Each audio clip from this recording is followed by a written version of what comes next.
আমাদের প্রবাসীদের হাতে এমন একটি পাওয়ার আছে যে আমরা সরকারের বলি দাঁড়াও, সে দাঁড়াবে, আর যদি বলি বসো, সে বসবে। কিন্তু আমরা আমাদের পাওয়ারকে কাজে লাগাতে পারি না, যার কারণে আমাদের প্রবাসীদের দাবি কখনো সরকার মানা হয় না। আমাদেরকে রেমিটেন্স যোদ্ধা বলা হয় কি কারণে? আমরা দেশের রেমিটেন্স যোদ্ধা, এমন যোদ্ধা। মনে করেন এই গাড়িটা হলো দেশ, এই দেশের চারটা চাক্কা আছে না, চারটা চাক্কার মালিক হলো আমরা প্রবাসীরা। যদি এই চারটা চাক্কা না থাকে তাহলে এই গাড়িটার দাম নাই। যদি গাড়ি থাকো তারপরও চলতে পারবে না।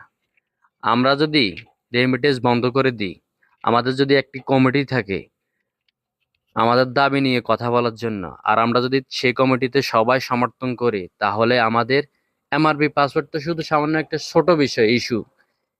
আর এরকম আরো বড় বড় ইস্যু আছে। সব দাবি সরকার মানতে বাধ্য, আমরা শুধু ঠিক মতন কাজে লাগাতে পারি না। আপনার মতামত কমেন্টে জানান। ভিডিওটা সর্বোচ্চ শেয়ার করে দিবেন, ফলো সাবস্ক্রাইব দিয়ে পাশে থাকবেন।